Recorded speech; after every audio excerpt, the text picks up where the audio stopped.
എല്ലാ ഉദ്യോഗാർത്ഥികൾക്കും ടാലന്റിന്റെ ഡെയിലി കണ്ടവസ് ക്ലാസ്സിലേക്ക് സ്വാഗതം. ഇന്ന് നമ്മൾ ചർച്ച ചെയ്യാൻ പോകുന്ന 2026 ഫെബ്രുവരി 28 മാർച്ച് 1 തീയതികളിലെ പ്രധാന ആനുകാലിക വിഷയങ്ങളും അവയുടെ അനുബന്ധ വിവരങ്ങളുമാണ്. അപ്പോൾ നമുക്ക് ക്ലാസ്സിലേക്ക് കിടക്കാം.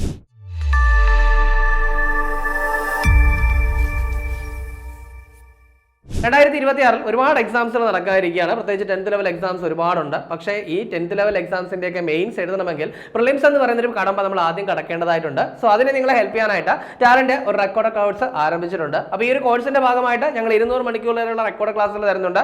ദെൻ മോഡൽ എക്സാമുകൾ, ടോപ്പിക് ബേസ് എക്സാമുകൾ, കറണ്ട് അഫയേഴ്സ് ക്ലാസ്സുകൾ, ന്യൂ ആൻഡ് ഓൾഡ് SCERT ക്ലാസ്സുകൾ, ദെൻ മെന്റർ സപ്പോർട്ട്, അതുപോലെ സിലബസ് ഫുൾ ആയിട്ട് കവർ ചെയ്യുന്നു. അപ്പോൾ ഇത്രയും ഫീച്ചേഴ്സ് എല്ലാം കൂടി ചേർത്ത് വലിയ എമൗണ്ട് ഒന്നുമില്ല, ആകെ തുച്ഛമായ 749 രൂപ മാത്രമേ ഉള്ളൂ. അപ്പോൾ ഈ കോഴ്സ് ഇപ്പോൾ തന്നെ പർച്ചേസ് ചെയ്യുക. പർച്ചേസ് ചെയ്യാനുള്ള ലിങ്ക് ഡിസ്ക്രിപ്ഷനിൽ കൊടുത്തിട്ടുണ്ട്. അപ്പോൾ പർച്ചേസ് ചെയ്യുക, പഠിക്കുക, എന്നിട്ട് മെയിൻസ് എഴുതുക, എന്നിട്ട് അതിൽ വിജയിക്കുക, എത്രയും പെട്ടെന്ന് ഒരു ഗവൺമെന്റ് ജോലിയിൽ എത്തിച്ചേരുക. അപ്പോൾ നമുക്ക് ആദ്യം നോക്കാനുള്ള പോയിന്റ് എന്ന് പറയുന്നത് ഫെബ്രുവരി 28 പ്രത്യേകതയാണ്. ഫെബ്രുവരി 28 എന്താ പ്രത്യേകത? ദേശീയ ശാസ്ത്ര ദിനം അല്ലെ. CV രാമൻ എഫക്ട് കണ്ടെത്തിയതിന്റെ ഓർമ്മയ്ക്കായിട്ട് ദേശീയ ശാസ്ത്ര ദിനം ആചരിക്കുകയാണ്. ഇത്തരത്തിൽ ശാസ്ത്ര ദിനം മാത്രമല്ല വേറെ ഒരുപാട് ദിനങ്ങളുണ്ട്. ഇപ്പോൾ നമുക്കറിയാം നമ്മുടെ ചന്ദ്രയാൻ 3 ചന്ദ്രനിൽ സോഫ്റ്റ് ലാൻഡിംഗ് നടത്തിയതിന്റെ ഓർമ്മയ്ക്ക് ദേശീയ ബഹിരാകാശ ദിനമായിട്ട് ഓഗസ്റ്റ് 23 ആചരിക്കുന്നു അല്ലെ. അപ്പൊ അതേപോലെ തന്നെ എന്താണ് രാമൻ എഫക്ട് കണ്ടെത്തിയതിന്റെ ഓർമ്മയ്ക്ക് ഫെബ്രുവരി 28 ദേശീയ ശാസ്ത്ര ദിനമായിട്ട് ആചരിക്കുന്നു. ദെൻ ഇവിടെ ഏറ്റവും നോക്കാനുള്ള പ്രധാനപ്പെട്ട പോയിന്റ് എന്ന് പറയുന്നത് ഈ വർഷത്തെ ശാസ്ത്ര ദിനത്തിന്റെ പ്രമേയം എന്താണ്? അത് woman in science catalysing Viksit Bharat. എന്താണ്? Woman in science catalysing Viksit Bharat എന്നുള്ളതാണ് ഈ വർഷത്തെ പ്രമേയം എന്ന് പറയുന്നത്. സോ അതുകൂടെ നോട്ട് ചെയ്യുക. അടുത്ത് നമുക്ക് നോക്കാനുള്ളത് ഒരു പ്രധാനപ്പെട്ട പുസ്തകമാണ്. അതായത് കോരപ്പാപ്പന് സ്തുതിയായിരിക്കട്ടെ. എന്താണ്? കോരപ്പാപ്പന് സ്തുതിയായിരിക്കട്ടെ എന്ന് പറയുന്ന പുസ്തകം. അപ്പോൾ ഈ പുസ്തകത്തിന്റെ രചയിതാവ് എന്ന് പറയുന്നത് TD രാമകൃഷ്ണൻ. ആരാണ്? TD രാമകൃഷ്ണനാണ്. അതായത് ഇപ്പോൾ സമൂഹ മാധ്യമങ്ങളിൽ ഇടയ്ക്കൊരു ചർച്ചാ വിഷയമായ ഒരു പുസ്തകമാണ് ഈ പറയുന്ന കോരപ്പാപ്പന് സ്തുതിയായിരിക്കട്ടെ. ശരിക്കും പറഞ്ഞാൽ ഫ്രാൻസിസ് എട്ടിക്കോര എന്ന് പറയുന്ന ഇതേ TD രാമകൃഷ്ണന്റെ പുസ്തകത്തിന്റെ സെക്കൻഡ് പാർട്ടാണ് ഈ പറയുന്ന കോരപ്പാപ്പന് സ്തുതിയായിരിക്കട്ടെ. അപ്പോൾ അതുകൊണ്ട് തന്നെ കാര്യമായിട്ടൊന്ന് നോട്ട് ചെയ്ത് വെച്ചേക്കുക. ഇത് എഴുതിയത് TD രാമകൃഷ്ണനാണ്. അപ്പോൾ ഏറ്റവും പ്രധാനപ്പെട്ട ഒന്നാണ്. ഇനി അടുത്ത് നമുക്ക് നോക്കാനുള്ള പോയിന്റ് നമ്മുടെ ഒരു പ്ലാന്റുമായിട്ട് ബന്ധപ്പെട്ട കാര്യം. അതായത് ദക്ഷിണേന്ത്യയിലെ ഏറ്റവും വലിയ കംപ്രസ്ഡ് ബയോഗ്യാസ് പ്ലാന്റ് ഏതാണ്? അപ്പോൾ ഇതാണ് ദക്ഷിണേന്ത്യയിലെ ഏറ്റവും വലിയ കംപ്രസ്ഡ് ബയോഗ്യാസ് പ്ലാന്റ് നിലവിൽ വന്നത് എവിടെയാണ്? ഇത് ബ്രഹ്മപുരത്താണെന്നുള്ള കാര്യം ഓർക്കുക. ഈ ബ്രഹ്മപുരം എല്ലാവർക്കും അറിയാലോ, എറണാകുളം ജില്ലയിലാണ് അല്ലേ. എറണാകുളം ജില്ലയിലാണ് ബ്രഹ്മപുരം എന്ന് പറയുന്നത്. സോ അതുകൂടെ ഒന്ന് നോട്ട് ചെയ്ത് വയ്ക്കുക. ദെൻ ഇതേ ബ്രഹ്മപുരത്തല്ലേടാ 2 വർഷം മുമ്പ് തീപിടുത്തം ഉണ്ടായത്. അതായത് അവിടെ എന്താണ് മാലിന്യ പ്ലാന്റിൽ തീപിടുത്തം ഉണ്ടായതും ഇതേ ബ്രഹ്മപുരത്ത് തന്നെയാണ്. അപ്പോൾ ബ്രഹ്മപുരത്താണ് ദക്ഷിണേന്ത്യയിലെ ഏറ്റവും വലിയ കംപ്രസ്ഡ് ബയോഗ്യാസ് പ്ലാന്റ് വന്നത് എന്നുള്ള കാര്യം നോട്ട് ചെയ്യുക. ഇതിന് ഏറ്റവും പ്രധാനപ്പെട്ട മറ്റൊരു കാര്യം എന്ന് പറയുന്നത് നമ്മുടെ കേരളത്തിലെ ആദ്യത്തെ എന്താണ് കംപ്രസ്ഡ് ബയോഗ്യാസ് പ്ലാന്റ് ആണ് എന്നുള്ളൊരു കാര്യം കൂടി ഒന്ന് നോട്ട് ചെയ്യുക. അടുത്ത് നമുക്ക് നോക്കാനുള്ളത് മറ്റൊരു പ്രധാനപ്പെട്ട കാര്യമാണ്. അതായത് ഐക്യരാഷ്ട്രസഭയുടെ സീറോ വേസ്റ്റ് സിറ്റി പട്ടികയിൽ അടുത്തിടെ ഇടം നേടിയ കേരളത്തിലെ മുനിസിപ്പാലിറ്റി ഏതാണ്? അപ്പോൾ എന്താണ്? ഐക്യരാഷ്ട്രസഭയുടെ സീറോ വേസ്റ്റ് സിറ്റി. അതായത് നമുക്കറിയാം ഇന്റർനാഷണൽ സീറോ വേസ്റ്റ് ഡേ എന്ന് പറയുന്നത് മാർച്ച് 30-നാണ്. സോ അതുമായിട്ട് ബന്ധപ്പെട്ടാണ് എന്ത് ചെയ്തത്? ഈ ഒരു പട്ടിക തയ്യാറാക്കിയിരിക്കുന്നത്. അതായത് ലോകത്തിലെ വിവിധമായിട്ടുള്ള 20 നഗരങ്ങൾ എന്ത് ചെയ്തിരിക്കുന്നു? ലിസ്റ്റ് ചെയ്തിരിക്കുന്നു. ശരിക്കും പറഞ്ഞാൽ ആ ഒരു ലിസ്റ്റിൽ ഉൾപ്പെട്ട ഏഷ്യയിലെ 2 മുനിസിപ്പാലിറ്റികളിൽ ഒന്നാണ് വർക്കല മുനിസിപ്പാലിറ്റി എന്ന് പറയുന്നത്. അപ്പോൾ അതുകൊണ്ട് തന്നെ കാര്യമായിട്ട് നോട്ട് ചെയ്യുക.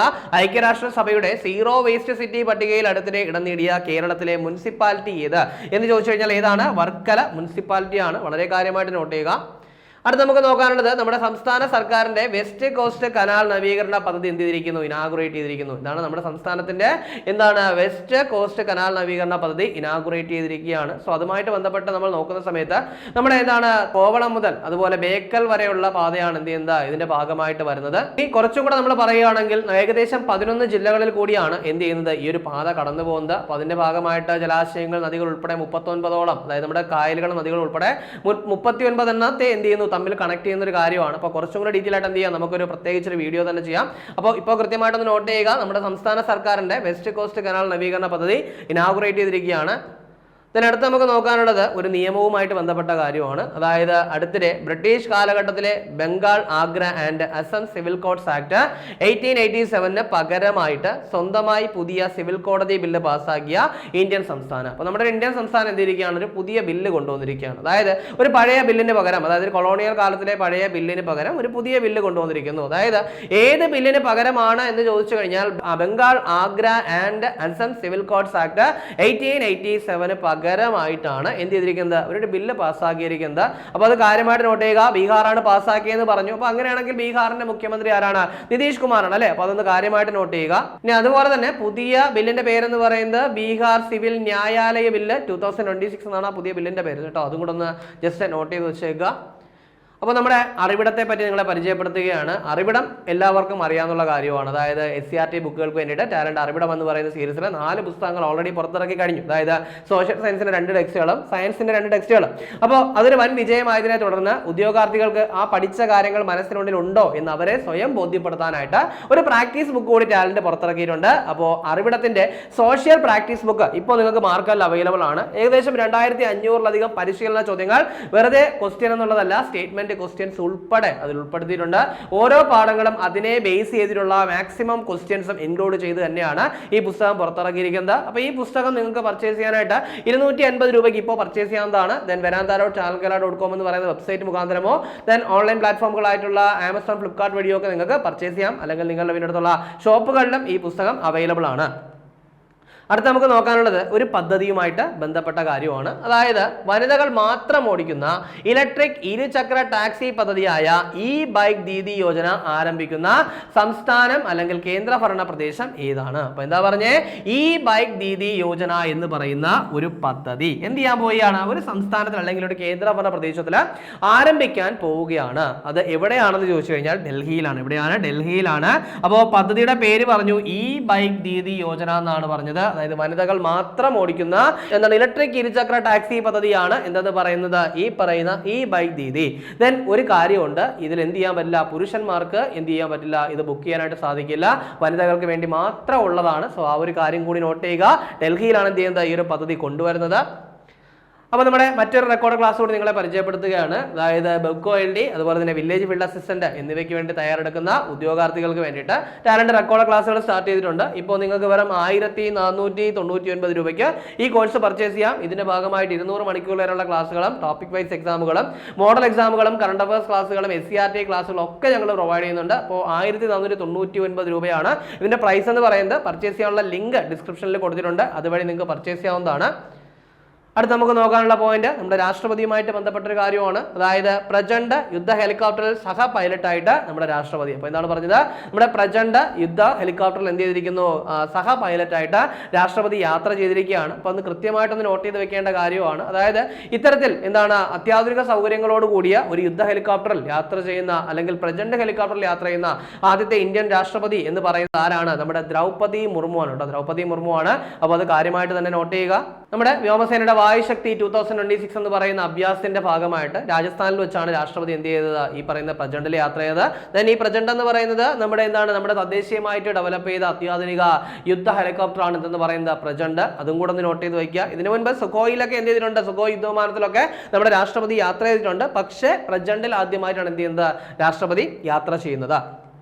അടുത്ത നമുക്ക് നോക്കാനുള്ളത് ദക്ഷിണേന്ത്യയിലെ ആദ്യത്തെ ഡാർക്ക് സ്കൈ പാർക്ക് നിലവിൽ വന്ന സംസ്ഥാനം ഏതാണ്? അപ്പോൾ ദക്ഷിണേന്ത്യയിലെ ആദ്യത്തെ ഡാർക്ക് സ്കൈ പാർക്ക് നിലവിൽ വന്നത് ഏത് സംസ്ഥാനത്താണ് എന്നുള്ളതാണ്. നമ്മുടെ തമിഴ്നാട്ടിലാണ് എന്നുള്ളൊരു കാര്യം നിങ്ങൾ നോട്ട് ചെയ്യുക. കാര്യം ഇതിനു മുൻപ് നമ്മൾ ഈ ഡാർക്ക് സ്കൈ പാർക്കുമായിട്ട് ബന്ധപ്പെട്ട കുറച്ചധികം കാര്യങ്ങൾ എന്ത് ചെയ്തിട്ടുണ്ടായിരുന്നു? ചർച്ച ചെയ്തിട്ടുണ്ടായിരുന്നു അല്ലേ?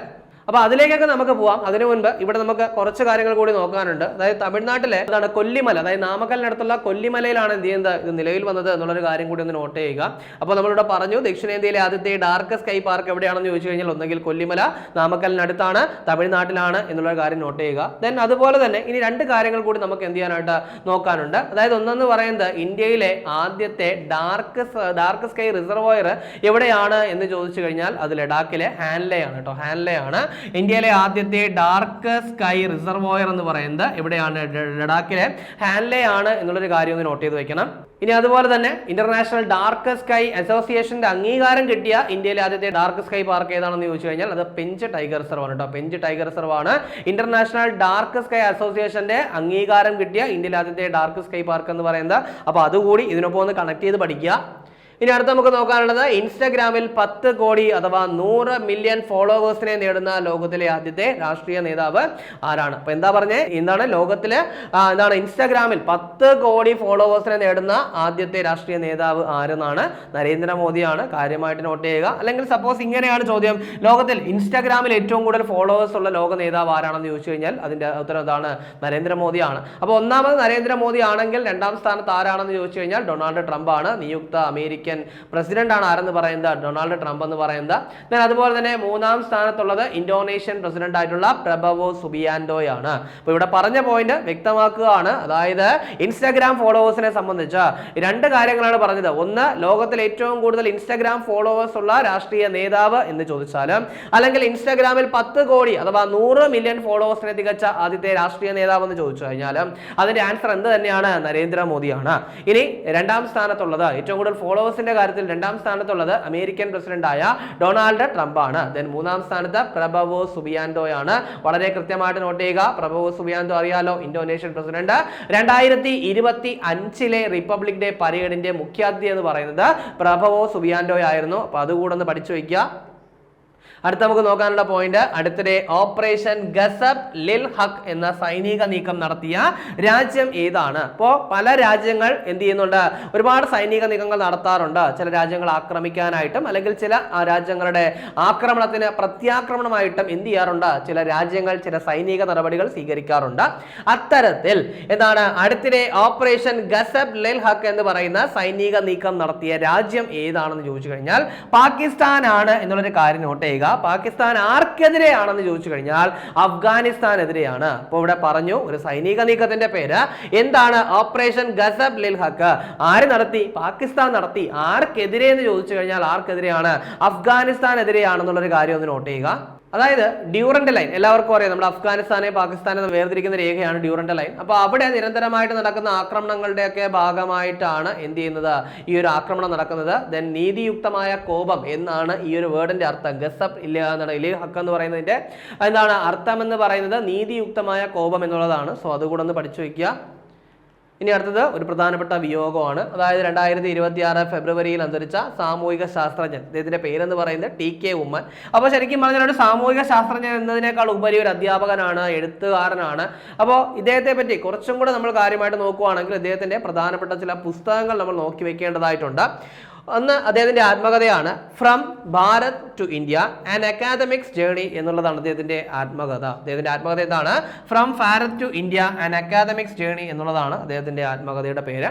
ദെൻ ഇനി അദ്ദേഹത്തിന്റെ മറ്റു ചില പ്രധാന പുസ്തകങ്ങൾ എന്ന് പറയുന്നത്, ഒന്ന് doctors nurses a study in occupational role structures. എന്താണ്? Doctors nurses a study in occupational role structures എന്നുള്ളതാണ് മറ്റൊരു പ്രധാനപ്പെട്ട പുസ്തകം.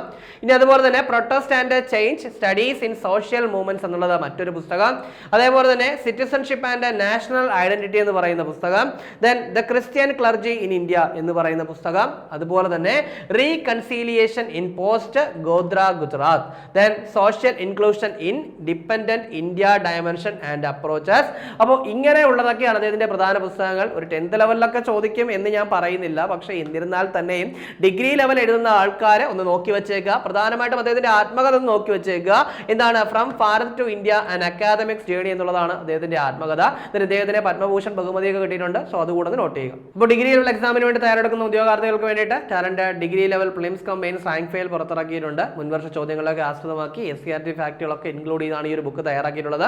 3 വോളിയോ ആണ്. അപ്പോൾ നിങ്ങളുടെ വീടിനടുത്തുള്ള ബുക്ക് സ്റ്റോളുകളിലും ആമസോൺ, ഫ്ലിപ്കാർട്ട്, മീഷോ എന്നീ പ്ലാറ്റ്ഫോമുകളിലും ചാനലിന്റെ വെബ്സൈറ്റ് ആയിട്ടുള്ള varanta.channelgala.com ഈ ബുക്ക് ഇപ്പോൾ ലഭ്യമാണ്. അപ്പോൾ നമുക്ക് ചർച്ച ചെയ്ത പോലെ ഒന്നുകൂടി നോക്കാം. ആദ്യം പറഞ്ഞ പോയിന്റ് എന്തായിരുന്നു? ദിവസത്തിന്റെ പ്രത്യേകതയാണ് ഫെബ്രുവരി 28 ദേശീയ ശാസ്ത്ര ദിനമാണ് എന്നുള്ള കാര്യം മറക്കാതിരിക്കുക. then അതിനേശം ഒരു പുസ്തകത്തിന്റെ പേര് പറഞ്ഞു, കോരപ്പാപ്പന് സ്തുതിയായിരിക്കട്ടെ. എഴുതിയത് ആരാണ്? TD രാമകൃഷ്ണനാണ്. then അതിനേശം പറഞ്ഞത് ദക്ഷിണേന്ത്യയിലെ ഏറ്റവും വലിയ കംപ്രസ്ഡ് ബയോഗ്യാസ് പ്ലാന്റ് എവിടെയാണ്? ബ്രഹ്മപുരത്താണ്. then ഐക്യരാഷ്ട്രസഭയുടെ സീറോ വേസ്റ്റ് സിറ്റി പട്ടികയിൽ അടുത്തിടെ ഇടം നേടിയ കേരളത്തിലെ മുനിസിപ്പാലിറ്റി ഏതാണെന്ന് ചോദിച്ചു കഴിഞ്ഞാൽ ഏതാണ്? വർക്കല മുനിസിപ്പാലിറ്റിയാണ്. അതിനുശേഷം പറഞ്ഞ പോയിന്റ് നമ്മുടെ സംസ്ഥാന സർക്കാരിന്റെ വെസ്റ്റ് കോസ്റ്റ് കനാലിന്റെ നവീകരണ പദ്ധതിയുടെ ഉദ്ഘാടനം നടത്തിയിരിക്കുകയാണ്. കോവളം ടു ബേക്കൽ അതിനെ എന്ത് ചെയ്യുന്നു, കണക്ട് ചെയ്യുന്ന ഒരു ഉൾനാടൻ ജലപാതയാണെന്നുള്ള കാര്യം ഒന്ന് നോട്ട് ചെയ്യുക. 11 ജില്ലകളിലൂടെയാണ് കടന്നു പോകുന്നത്. അതിനുശേഷം പറഞ്ഞു അടുത്തിടെ ബ്രിട്ടീഷ് കാലഘട്ടത്തിലെ Bengal, Agra and Assam civil codes act 1887 പകരം പുതുതായിട്ട് ഒരു സിവിൽ കോടതി ബില്ല് പാസ്സാക്കിയ ഇന്ത്യൻ സംസ്ഥാനം ഏതാണ്? ബീഹാർ. സോ ബീഹാർ എന്ത് ചെയ്തിരിക്കുന്നു? Bengal, Agra and Assam civil codes act 1887 പകരമായിട്ട് അവരുടേതായ ഒരു ബില്ല് പാസ്സാക്കിയിരിക്കുകയാണ്. അതുകൂടെ നോട്ട് ചെയ്യുക.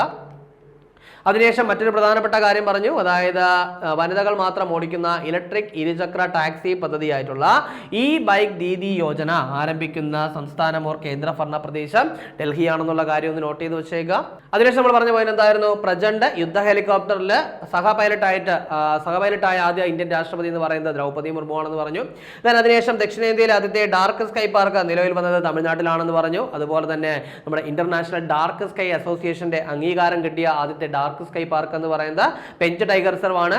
അതുപോലെ തന്നെ ഇന്ത്യയിലെ ആദ്യത്തെ ഡാർക്ക് സ്കൈ റിസർവ് ഏതാണെന്ന് പറഞ്ഞു, അത് ഹാൻലെ ആണ്, ലഡാക്കിലെ ഹാൻലെ ആണെന്ന് പറഞ്ഞിട്ടുണ്ടായിരുന്നു. അതിനുശേഷം പറഞ്ഞത് ഇൻസ്റ്റാ ഫോളോവേഴ്സുമായിട്ട് ബന്ധപ്പെട്ട കാര്യമാണ്. അതായത് ഇൻസ്റ്റാഗ്രാമിൽ 10 കോടി ഫോളോവേഴ്സിനെ നേടുന്ന ലോകത്തിലെ ആദ്യത്തെ രാഷ്ട്രീയ നേതാവ് നരേന്ദ്രമോദിയാണ്. അതുപോലെ തന്നെ അടുത്തിടെ ഓപ്പറേഷൻ ഗസബ് ലിൽ ഹക്ക് എന്ന സൈനിക നീക്കം നടത്തിയ രാജ്യം പാകിസ്ഥാനാണെന്ന് പറഞ്ഞു. അതിനുശേഷം 2026 ഫെബ്രുവരിയിൽ അന്തരിച്ച സാമൂഹിക ശാസ്ത്രജ്ഞൻ ആരാണ്? TK ഉമ്മനാണ്. അപ്പോൾ ഇത്രയും കാര്യങ്ങളാണ് നമ്മൾ ചർച്ച ചെയ്തത്. ഇനി കഴിഞ്ഞ ക്ലാസ്സുമായി ബന്ധപ്പെട്ട 2 ചോദ്യങ്ങൾ നൽകുകയാണ്. അതിന്റെ ഉത്തരം കൂടി കമന്റ് ചെയ്യുക. ആദ്യത്തെ ചോദ്യം, റോബ് ജെറ്റൻ ഏത് രാജ്യത്തിന്റെ പ്രധാനമന്ത്രിയായാണ് നിയമിതനായത്? അപ്പോൾ options Netherlands, Finland, Norway, Denmark. രണ്ടാമത്തെ ചോദ്യം, ഇന്ത്യയിലെ ഏറ്റവും വലിയ സംയോജിത lithium ion battery giga factory നിലവിൽ വരുന്നത് എവിടെയാണ്? അത് മധ്യപ്രദേശ്, ഉത്തർപ്രദേശ്, ആന്ധ്രാപ്രദേശ്, ജാർഖണ്ഡ്. ശരി ഉത്തരം കമന്റ് ചെയ്യുക. ഇനി കഴിഞ്ഞ ക്ലാസ് നൽകിയിരുന്ന 2 ചോദ്യങ്ങളുടെ ഉത്തരം കൂടി നോക്കാം. ആദ്യത്തെ ചോദ്യം, കേരള സർക്കാർ ജീവനക്കാരുടെ ശമ്പള പരിഷ്കരണത്തിനായിട്ട് രൂപീകരിച്ച 12ാമത് ശമ്പള പരിഷ്കരണ കമ്മീഷന്റെ ചെയർമാൻ ആര് എന്നുള്ളതാണ്. VP ജോയി ആണ് എന്നുള്ളൊരു കാര്യം ഒന്ന് ഓർത്ത് വച്ചേക്കുക. അപ്പോൾ 12ാമത് ശമ്പള പരിഷ്കരണ കമ്മീഷന്റെ ചെയർമാൻ ആരാണ്? VP ജോയ്, മുൻ ചീഫ് സെക്രട്ടറി ആണ്. രണ്ടാമത്തെ ചോദ്യം, അടുത്തിടെ ഹൈക്കോടതി ഇടപെടലിലൂടെ വാർത്തകളിൽ ഇടം നേടിയ കോട്ടുളി തണ്ണീർത്തടം സ്ഥിതി ചെയ്യുന്നത് ഏത് ജില്ലയിലാണ്? അപ്പോൾ ഇതിന്റെ ശരി ഉത്തരം എന്ന് പറയുന്നത് എവിടെയാണ്? കോഴിക്കോടാണ് എന്നുള്ളൊരു കാര്യം ഒന്ന് ഓർത്ത് വെച്ചേക്കുക. ഈ പറയുന്ന കോട്ടുളി തണ്ണീർത്തടം ഇനി വൈകാതെ എന്ത് ചെയ്യും? നമ്മുടെ റാംസർ സൈറ്റിൽ ഉൾപ്പെടുമെന്ന് പ്രതീക്ഷിക്കുന്നതാണ്. കാരണം കേരള ഹൈക്കോടതി റീസെന്റ് ആയിട്ട് പറഞ്ഞിട്ടുണ്ട്, ഒരു 3 മാസത്തിനകം അതിന് വേണ്ടിയിട്ടുള്ള നടപടികളൊക്കെ സ്വീകരിക്കണമെന്ന് പറഞ്ഞിട്ടുണ്ട്. ഇത് നമ്മുടെ എന്താണ് റാംസർ സൈറ്റിലേക്ക് വരികയാണ് എങ്കിൽ നമ്മുടെ കേരളത്തിൽ നിന്നുള്ള റാംസർ സൈറ്റിന്റെ എണ്ണം 4 മാറും. ഇപ്പൊ നിലവിൽ നമ്മുടെ കേരളത്തിലെ റാംസർ സൈറ്റ് 3 മാത്രമേ ഉള്ളൂ. അത് കൃത്യമായിട്ടൊന്ന് നോട്ട് ചെയ്യുക. അപ്പോൾ ഇവിടെ പറഞ്ഞതാണ്, അടുത്തിടെ ഹൈക്കോടതി ഇടപെടലിലൂടെ വാർത്തകൾ ഇടം നേടിയ കോട്ടുളി തണ്ണീർത്തടം കോഴിക്കോടാണ്. ഇനി എന്താണ് ഇടപെടൽ നമ്മൾ പറഞ്ഞു? 3 മാസത്തിനകം എന്ത് ചെയ്യണം? അതിനെ റാംസർ സൈറ്റിൽ ഉൾപ്പെടുത്തണം എന്നുള്ളതായിരുന്നു അവരെന്ത് ചെയ്തത്? ഈയിടെ മെൻഷൻ ചെയ്തത്. അപ്പോൾ നമ്മൾ ചർച്ച ചെയ്ത ചോദ്യങ്ങളും അതിന്റെ ഉത്തരങ്ങളും ചർച്ച ചെയ്ത പോയിന്റുകളും മനസ്സിലായെന്ന് വിചാരിക്കുന്നു. വളരെ കാര്യമായിട്ട് നല്ലതുപോലെ തന്നെ ഡീറ്റെയിൽ ആയിട്ട് ഡെയിലി കറണ്ട് അഫയേഴ്സ് അപ്ഡേറ്റ് ചെയ്ത് പോവുക. നല്ലപോലെ വർക്ക് ചെയ്യുക. എത്രയും പെട്ടെന്ന് ഒരു ജോലി നേടിയെടുക്കുക. 2026 ഫെബ്രുവരി 28, മാർച്ച് 1 തീയതികളിലെ പ്രധാന ആനുകാലിക വിഷയങ്ങളും അവയുടെ അനുബന്ധ വിവരങ്ങളുമാണ് നമ്മൾ ചർച്ച ചെയ്ത് കഴിഞ്ഞത്. അപ്പോൾ ഈ ചർച്ച ചെയ്ത പോയിന്റുകളൊക്കെ മനസ്സിലായെന്ന് വിചാരിക്കുന്നു. മറ്റൊരു ക്ലാസ്സുമായി നമുക്ക് അടുത്ത ദിവസം കാണാം.